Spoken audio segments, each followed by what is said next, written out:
calling all my crazy witches, all my wizards, all my sorcerers and sorceresses, and everybody else that has a little touch in magic. I've got something you may need. Let's make some potion bottles.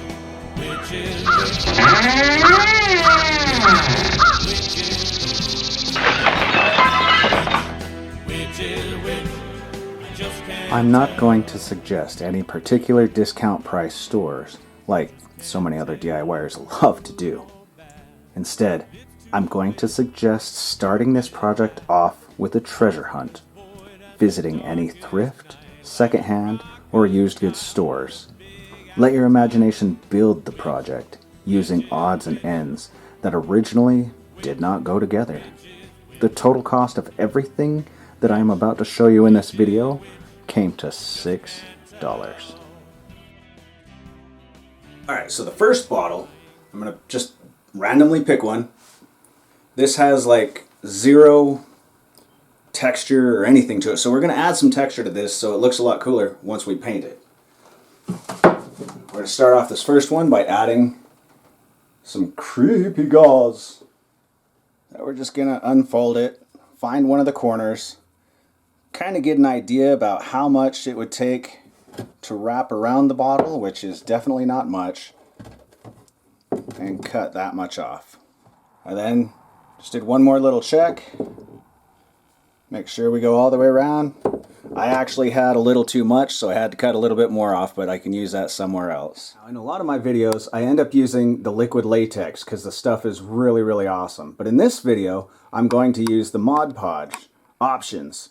And the good thing about Mod Podge is if you have a latex allergy, you just stay away from the liquid latex and just use Mod Podge for everything. So I'm also going to use a sponge brush, and I'm going to start off by coating not the lid itself, but the rest of the bottle with the Mod Podge.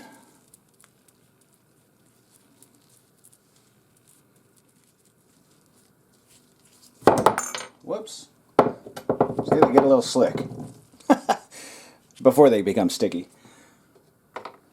Then I'm going to take the netting and just wrap it around, flattening it out somewhat, but it does not need to be perfect because we're going to be giving it some fun texture because this bottle has none.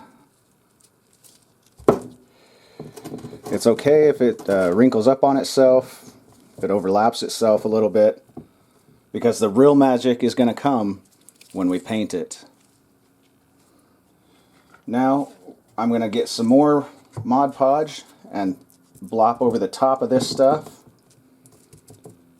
And it's a little messy at first, hence the gloves.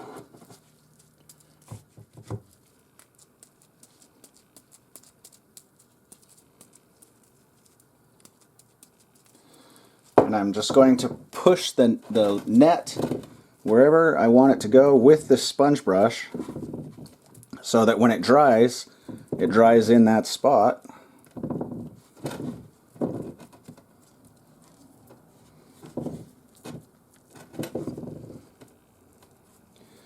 I don't want it too bulky, so I'm going to spread it out a little bit. Once you get it completely covered, we're going to let this completely dry before we add the paint. Another thing that you can consider using is a shop towel or a paper towel to give it some texture, because once we glue this on and glue it over the top of this, just like we did with the net, it's going to solidify it on there. I really glopped that stuff on there because I really want it just sticky and messy.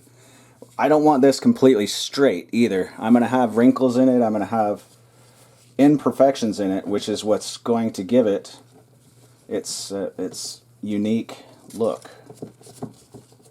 Again, if you have too much, just tear it off or fold it over, whatever. And just like the last one, we're going to coat this pretty heavy all over the top of this paper towel. I want this paper towel to be a solid piece of this bottle once it's done.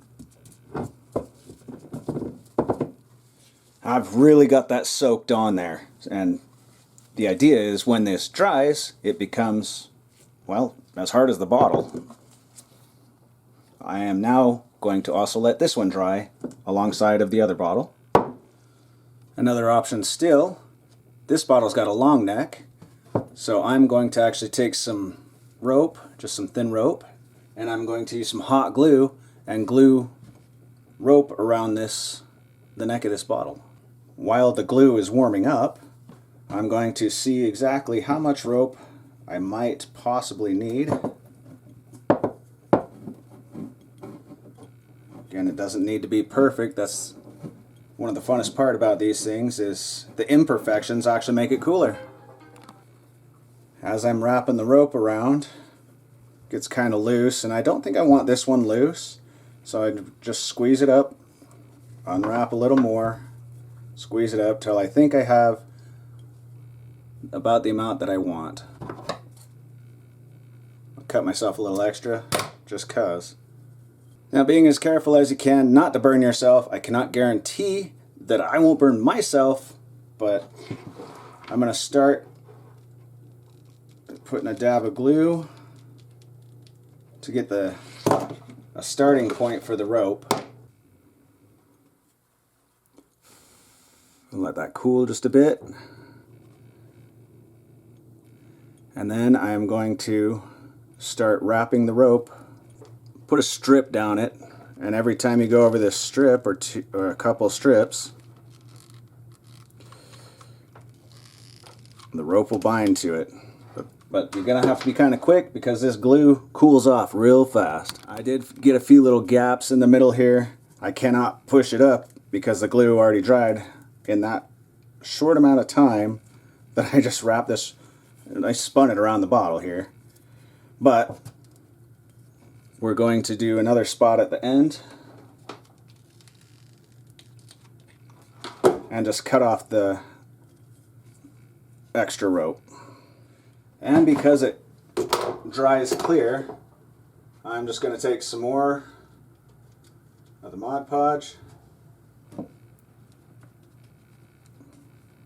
and just go over the top of it to really get that sealed on there good.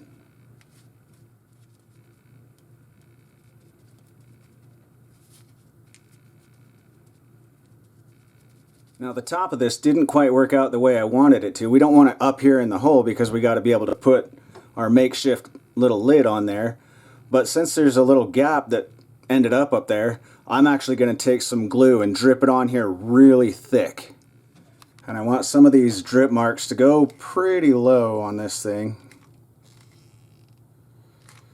Almost give it the effect of a candle melting over the top of this. You see that? Now, even as some of the glue dries, I'm going to glop a little bit more over the top of it to really give it some layers. Now that you can kind of see how thick I've left it on there, I want it to dry really thick like this. So I'm going to let this one go ahead and dry as well. Now I found this little piece of wood that actually kind of fits in the bottle. It doesn't belong to that bottle, but it does now. It looks like it's a piece of a broken toy or something. I really honestly have no idea. I also found this little decoration here, and I'm going to take this little pumpkin and I'm going to cut it off of this thing.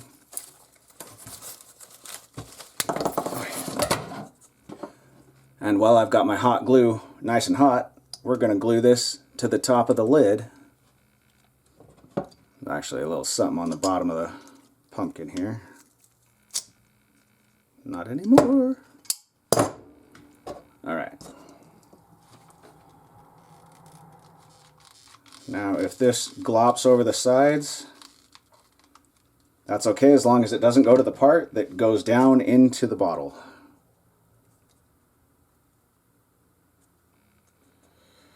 Try and get that as centered out as possible. I actually need some drips on this lid.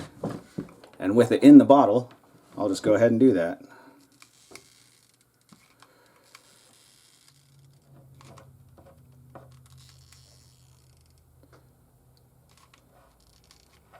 As the top of this thing is drying, the bottom of this just needs something. So we're just going to take the glue and really just let it get stringy and all over the place. Now the perfectly smooth bottle won't be smooth anymore. Now the first little bottle that I did with the netting, it also did not come with a cap or a lid. But I found this little spool thing, and I think if I just kind of sand the edges of it a little bit, I can get it to go down into this bottle to make a little makeshift cork. The good old Dremel. Make sure you use any safety that you need to.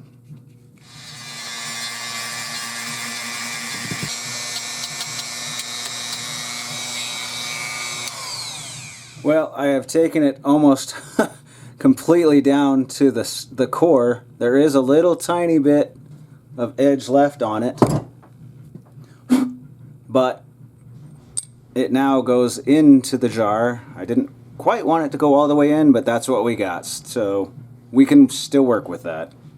In fact, in my little mess, I have these little packages of spiders that I used on a fun little Halloween dish. And that could get hot glued right on top of this so that it's a bottle topper. Nasty.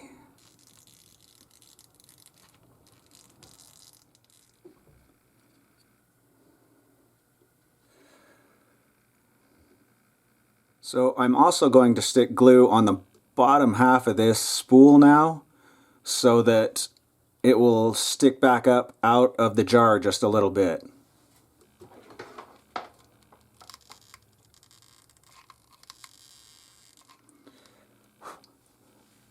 Try not to let it run around too much. And once the glue dries, gets hardened up and cooled down, it should now sit up above the bottle just a bit, and it's a lot easier to get on and off than it was before I put the spider on there. Bottles are now completely dry. You can tell because there's no more white on them, they're not sticky. The paper towel, it doesn't scratch off as easy, it's now part of the bottle. So, as mentioned before, we're now going to add magic to the bottles using paint. For the base coat, we're just going to use good old spray paint. And we're going to start out with black.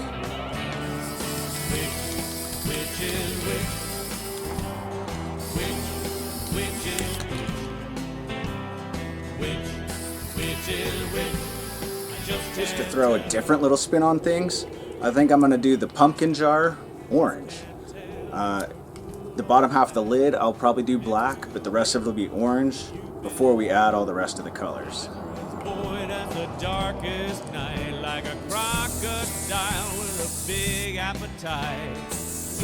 I'm just using one of the shop towels.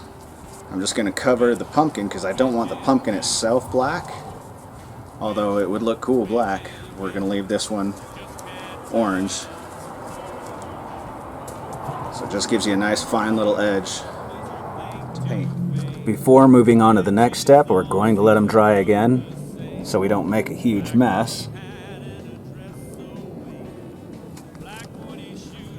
But as you can see, the base coat alone is really starting to make stuff pop out. To finish this off, I'm going to use the dry brush method. I'm going to use a different color on each bottle, but it's going to give these bottles kind of an old, worn out look, and it's a really cool finish.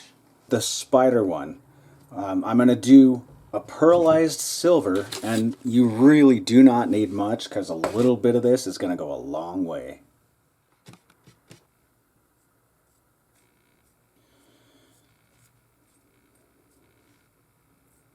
I'm barely putting any kind of pressure on the brush at all because I don't want to push the bristles down in to the bottle to really get the highest parts of anything popping off the bottle is all I want to hit. On some of the thicker spots, I went back with a little bit thicker paint on the brush and filled it in a little bit so it really brings that out a little bit more.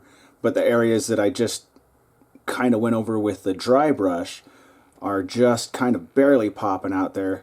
The difference between the dark of the bottle, the mid-tones of the dry brushed areas, and then the highlights of the really high areas really just makes this stick out.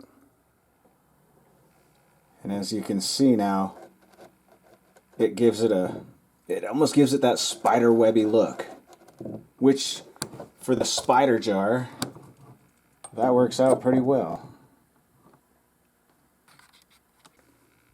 Just for fun, we'll put a little silver on the lid as well. I'm going to use a little bit different method because this is that hot glue painted over. So I'm putting it on a little bit thicker, and then I'm actually going to just dab it off just lightly with a shop towel.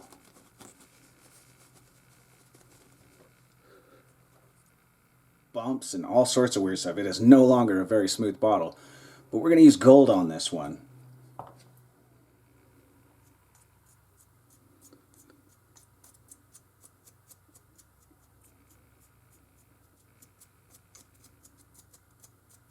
Again, with this one, it gives the highest ridges some real good highlights. The lower stuff, kind of a mid-tone, and then the very stuff that's right along the bottle, the very lowest parts, are still dark. Then, on the bottle neck, I went in again and went really thick and just dabbed it with a towel just to kind of make it match the rest of it. And last, of course, we're going to go into the pumpkin jar. And we're going to use several colors on this. I'm going to use some chocolate browns and some avocado greens. And I hope this is picking this up. Using just a very, very little bit of brown is bringing the little veins of glue that we put on there earlier. It's letting those pop out.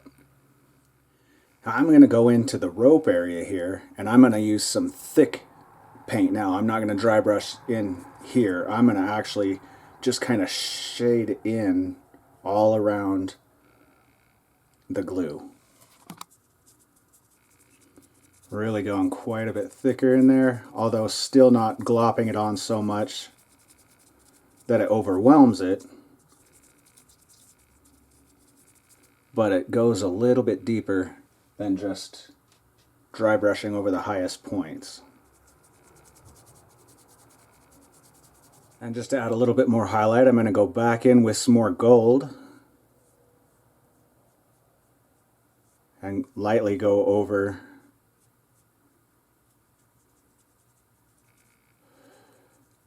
still a little thicker than just a dry brush method, but again, not glopping it on. And as a finishing touch on this one, I'm now going to go in pretty thick with the green, the avocado green, on all of the uppermost and the biggest glops of glue.